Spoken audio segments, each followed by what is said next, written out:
Everybody close your eyes if you're comfortable. And I want you to take a breath in. And then comfortably just let it go. And take another breath and comfortably let it go again. And as you're doing this, be aware of the miracle that is happening in your breath.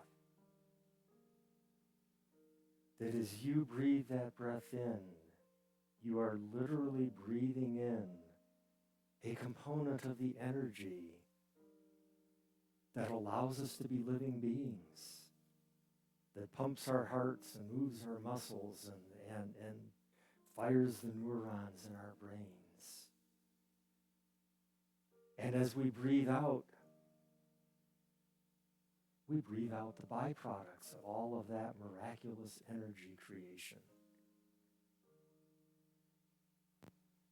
But that byproduct is a miracle in its own right. It drifts through the air, it drifts out of our church, it drifts out into the larger world. And the plants that surround us absorb that byproduct. And as the warmth of the sun shines on their blades and leaves, they turn that byproduct into not only the food that we eat, but they turn it into the very energy component that we in turn breathe back in.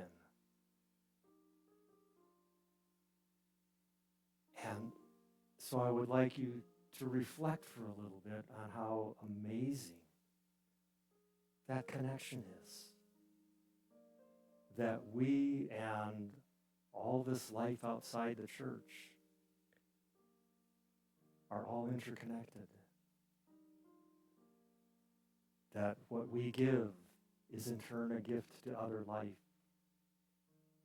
And what it gives is a gift back to us.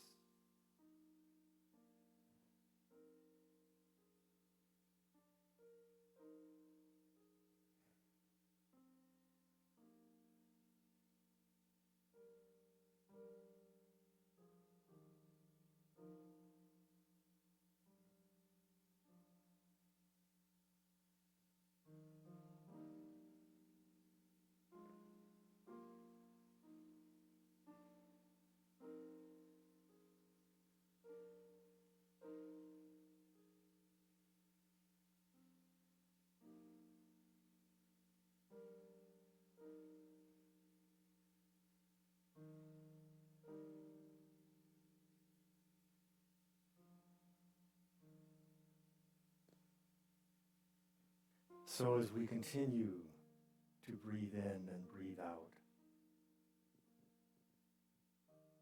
let's internally express thanks and gratitude for this incredible and yet very ordinary miracle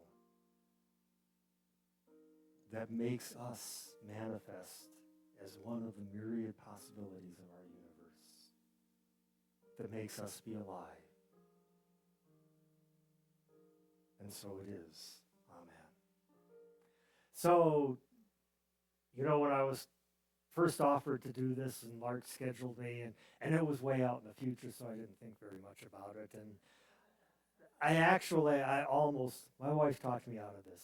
I almost brought my little lightweight keyboard up here just to lean it up because I'm so used to having a keyboard. But that brings me to something I want to mention going into this. How many of you remember an old Chicago newspaper columnist, Pulitzer Award winner, Mike Royko? And I see a few people remember him. Because I grew up in Chicago, I read his column growing up, and I kept up with his column for many years after I left Chicago.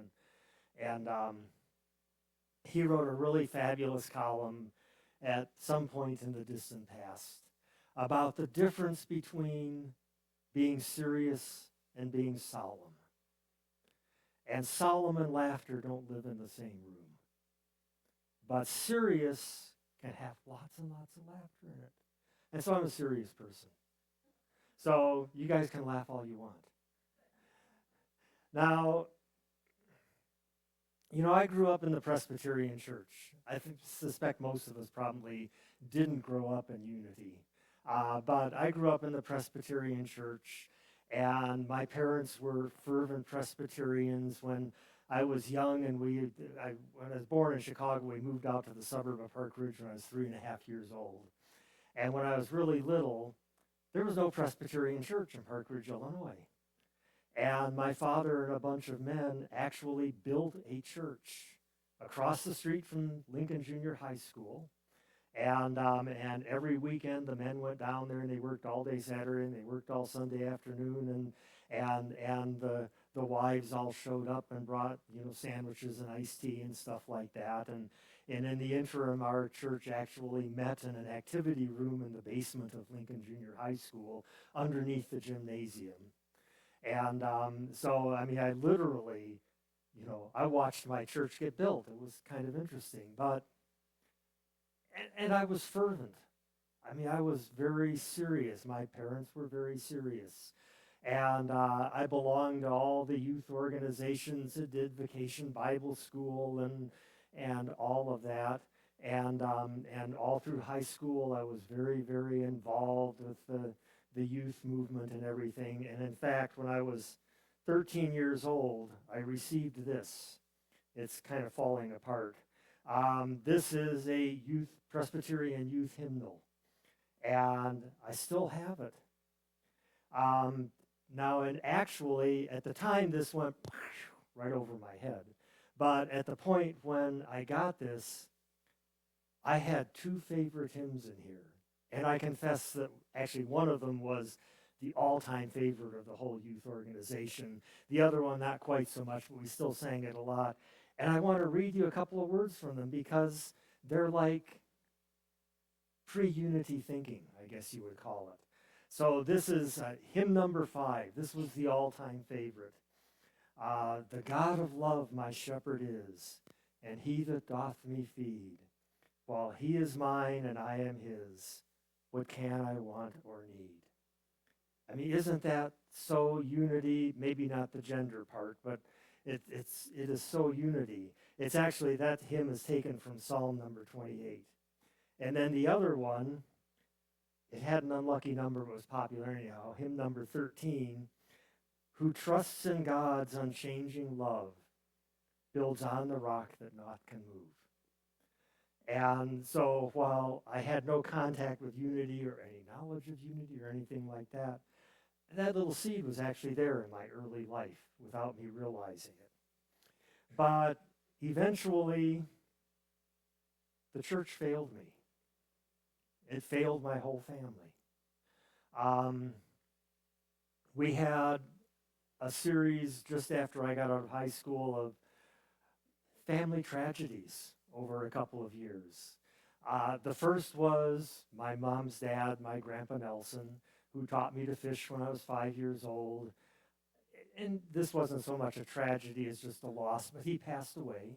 He was in his 80s. He had suffered from Parkinson's for years. It was not as though he had a fabulous quality of life or we expected much more from his life. But he passed away, but 6 months after he passed, my Aunt Susie, my mom's younger sister, died suddenly at age 41 and left my 4 cousins, all younger than me, motherless.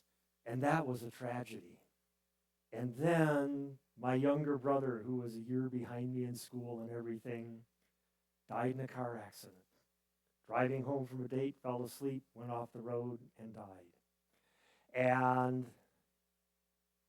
at the memorial service, our minister stood up there, and he gave this whole impassioned talk about God's plan and accepting God's plan, and that this was what God wanted for us, and all the kind of old school Christian dogma that is shared by so many denominations of Christianity. And I have to say, from my viewpoint, having somebody tell me that my God planned for me to lose my aunt and then my brother, and planned for us to be bereft and sad, and our family disintegrated. my parents were so distraught that they couldn't deal, and for several years, we were fragmented as a family. We did finally manage to come back together, which was a great blessing, but all of this horrible stuff and being told that, yeah, this is what it's supposed to be, it just didn't resonate at all with me. I was angry, and I walked away from the church. And I stayed away from church for many, many years. And then, I don't remember the exact year, but it was somewhere in the early 2000s. My wife, Rita, whom most of you probably know, but she usually comes to first service so I can talk about her without getting yelled at afterwards. My wife, Rita, decided she wanted to start going to church again. I had literally not participated in a church service since 1969. And so she started going all over Prescott and just randomly picking churches and going to Sunday services. And she'd always come home and she said, oh, yeah, they were really nice people, and I knew so and so and so and so, but meh. And one Sunday, she took off to go check out a new church, and she came home and she was like, oh, you have to come with me next Sunday. It was so amazing. And it was here. It was Tom Catlin did the talk. And there were people here that she knew, just like all the other churches. We've lived around Prescott for decades, so it's kind of hard to go someplace without knowing people.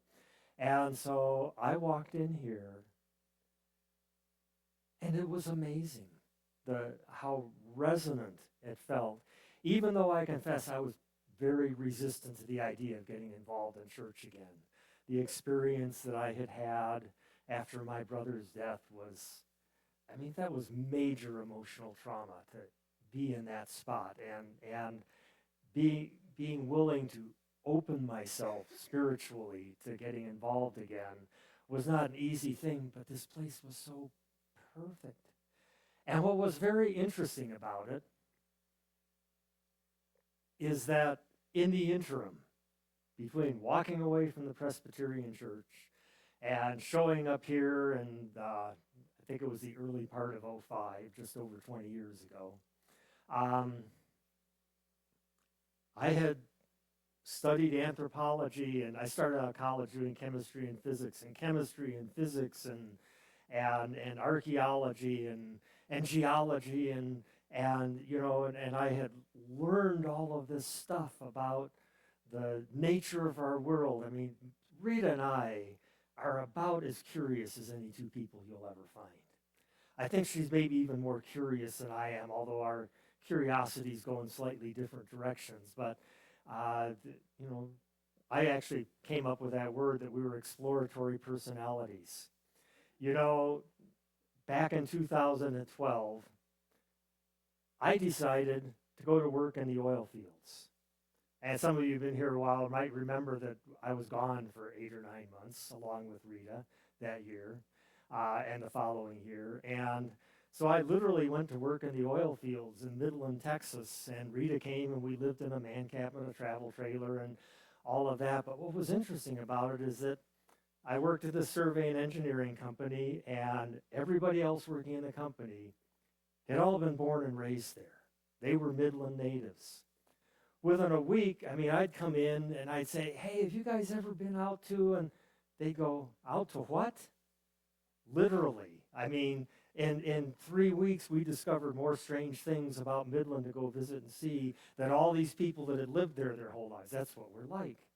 And coming back to Unity, the fruit of all of that curiosity just really meshed. And it's made me reflect back on Presbyterian. And you remember the whole God is dead thing that was kind of talked about a lot back in the 60s into the early 70s.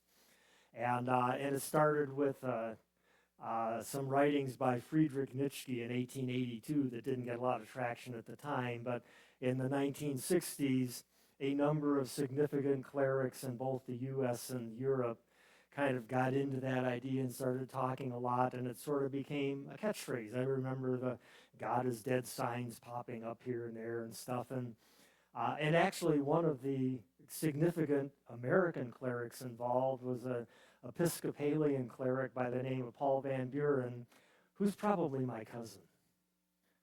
Most of the Van Burens in the United States are descended from a early Dutch settler, and in what was now Haarlem. He settled a farm there in 1631 when it was New Netherlands, and his name was Cornelis Mason Van Buren, and he's, I forget, my 9 or 10 or 11 great-grandfather, and he was probably Paul's some great-grandfather too. At any rate, that being aside, the God is dead phraseology doesn't really express what Nietzsche said. If you read the whole thing in context, and this reflects in my mind back to how I grew up, it's that, as Nietzsche was putting it, the portrayal of God in traditional Christianity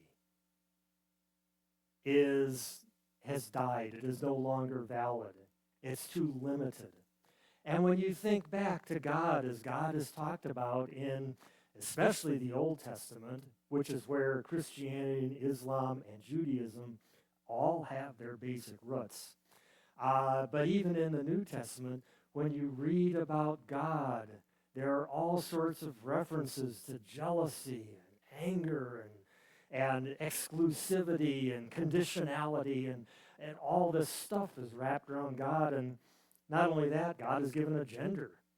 And so God stops being just this general spiritual being that is all-encompassing and becomes bounded by the body of beliefs in that particular religion.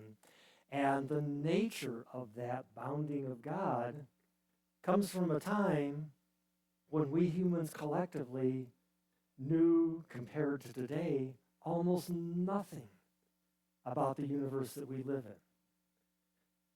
Back when the Bible was being written and people looked up at the sky, they didn't see stars, these huge balls of glowing gas, fusing hydrogen that were gazillion miles away. They saw this little pattern of blinking lights with a handful of rebels that wandered around in them and that were referred to as the wanderers. I mean, they didn't know anything about it. They thought we were the center of the earth. I mean, literally, the universe, that the earth was the center of the universe. If you professed otherwise, even a millennia and a half after Jesus' time, you were likely to be barbecued. I mean, the level of knowledge about what the world was and what the universe was and what the actual reality was in which we live just was not there. And even the sense of the scale of it in time. In the 1650s, an Irish cleric by the name of James Ussher, no relation to the House of Usher, and I think that was H.P. Lovecraft, but at any rate, James Ussher actually calculated when the earth was created. And he did it, I can't recommend these parts of the Bible as easy reading, but he did it by going through the Bible and all the begets and begats and so had this and many years and whatever. But he went and waded through all of that stuff in the Bible, and at the end of it, he calculated that the earth was created in 4004 BC. And that was less than 500 years ago. And that was the reality. Finally, in the 1800s, as the discipline of geology was getting going, and we were starting to kind of try and understand how our planet formed and what was it about and everything. And, geologists finally started going, well, 4004 BC doesn't work. And we can't attribute everything we see, and we can't attribute the Grand Canyon to Noah's flood and so on. And so geologists started trying to figure out how old the earth was. And there was really no good way to do it. What actually happened is a number of geologists were involved in this, but they looked at the earth and they recognized, because of its physical nature, that once upon a time it was all melted. And it's yay big, so how long would it take it to cool down enough to be solid like it is today? And they came up with an age of upwards of maybe 400 million years. which turned out to be rather too short even at that. In fact, my son Lewis gave me a book some years back. It was a reprint of an old autobiography by a man named Charles Sternberg. And he was a dinosaur excavator who worked in the 1800s in the West. His first expedition got rerouted because of Custer being massacred. That's how far back he went. And he wrote an autobiography in 1909 in which he says in his preface that how thrilling it is to discover the bones of ancient creatures that lived 12 million years ago. Because in 1909, they thought that's when the dinosaurs lived. And it wasn't until in my lifetime that geologists finally figured out how to actually tell how old the world was, and astronomers at the same time beginning to get at the age of the universe. And it turns out our planet was created, give or take, 4.5 billion years ago. I'm not going to go technical with all the weird little numbers, but a long time ago. Now that, of course, to us is like, how long is 4.5 billion years? I mean, you can't count it on your fingers. You know, what do you do with that? I actually have a good friend. We were colleagues at Yavapai College for many years. Her name is Nina Perlmutter. She's a rabbi, and she taught Eastern religions and philosophy at Yavapai College, and we were team teaching a class, and she came up with this really interesting way to conceive of time. Do you all know what a metronome is? You slide the weight up and down, and it goes back and forth like this. Once upon a time, music teachers used them, and at some point they were declared cruel and unusual punishment, and you only see them in antique stores anymore. But at any rate, if you set a metronome on Largo, it beats once every second. So every 60 beats, it does a minute. And then, and this will take a little head math, and most of it I'll do for you, picture the duration of time, events that we know of. If every time that metronome clicks, a year goes by, 60 years every minute, 3,600 years every hour, etc. Just picture that and think, and so I'm 2 seconds past a minute and a quarter old. My first ancestors came to North America with the Pilgrims, and, you know, that was like 4.5 minutes ago. I am part of a worldwide civilization that's not getting into arguing whether we're really civilized or not, but a worldwide civilization that has been in existence about the length of time of a Kevin Costner movie. You know, like Waterworld or The Postman that went on for 3.5 hours. And so we could watch in a long movie the entire history of us in some civilized fashion, you know, Jericho and the Indus Valley and the pyramids and the Greeks and all that good stuff. Our Earth formed on that same scale 165 years ago. I mean, that's a mind-boggling difference. We've been civilized for, 3.5 hours, far less than a day, just a fraction of a day. And our planet has been around for 165 years. The universe in which our planet exists has actually been here for over 13 billion years. When we look up in the sky with the telescopes that are orbiting and so on, Hubble Space Telescope, and look at the deep sky, in our galaxy, the Milky Way, there are about 30 times as many stars as there are humans living on our planet today. The galaxy, our galaxy, is one of about 2 trillion in the known universe. The farthest objects we can observe that are galaxies like ours are over 13 billion light years away. I mean, we are literally seeing 13 billion plus years into the past because the light left them that long ago. And light that takes 8 minutes to get from our sun to us is taken 13 billion years to reach us from there. Now, I had learned all of this before I came back to Unity. And I'd learned one other really interesting thing about this. Our universe, the physical thing as we understand it now, we talk about the realm of infinite possibilities. That when we pray and meditate and so on, we are accessing that realm of possibilities.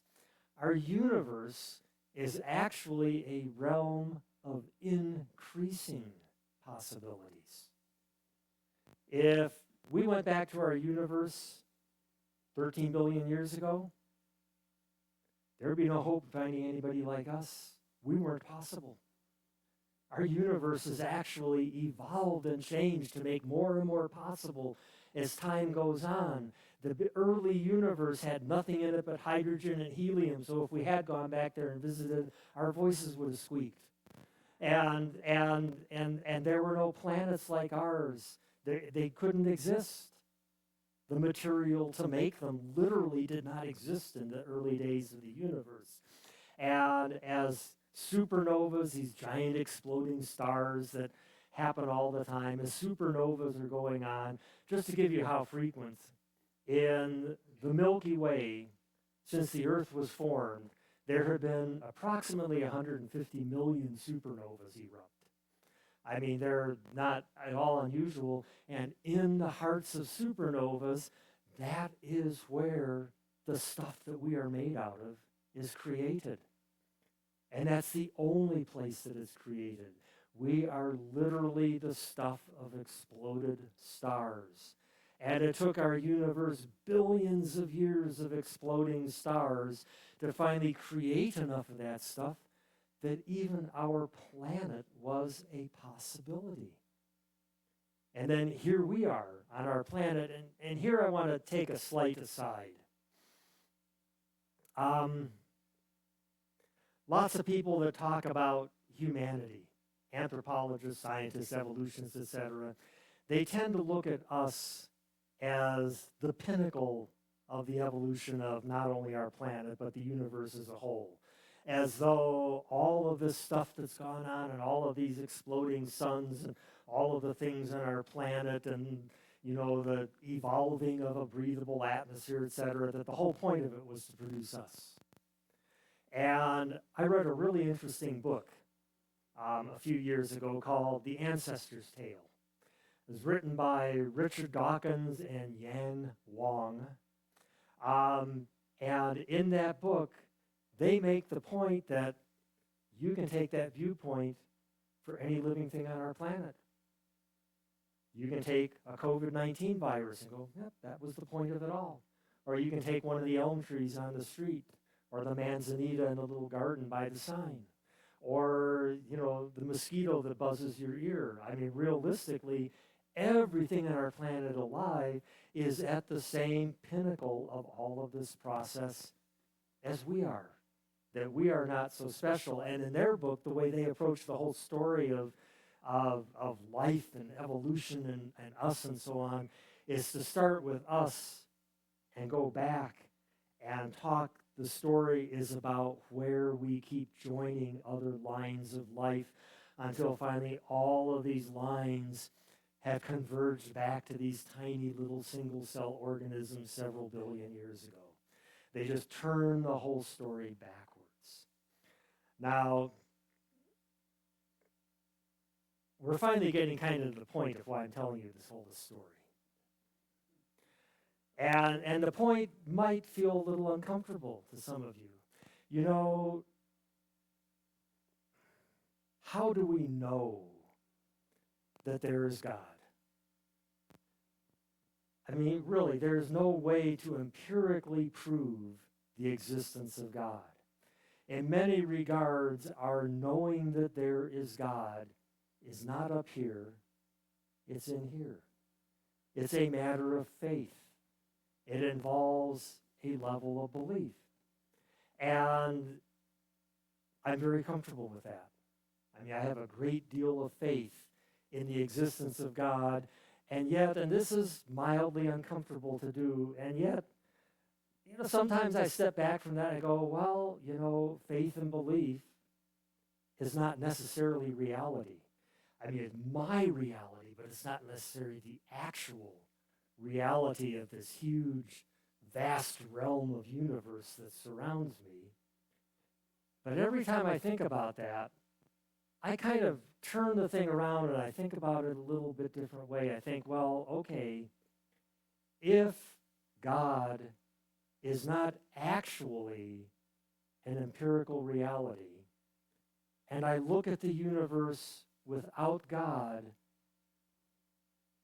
then I come into this incredibly miraculous sense of feeling, because I look at the universe without God and think that, okay, 13 plus billion years of exploding stars and swirling galaxies, and 4.5 billion years of what's gone on our little tiny planet out in the fringes of one of these galaxies, and that here I am, and in this tiny little place, in my own intellect and consciousness, that I can look out and perceive all of this. And I look at that and think, even in the absence of God, what is happening with humanity and maybe many other places in the universe is that the universe is evolving its own consciousness. The universe, if there were no God to start with, the universe is in the process of creating God, and we are part of that manifestation. I mean, just think about that one. So if you get uncomfortable with whether you really feel that God has always existed, if God has not always existed, God is in the process of being created as we speak, and we are all taking part in that. And as far as I'm concerned, that's a miracle enough for me. Thank you.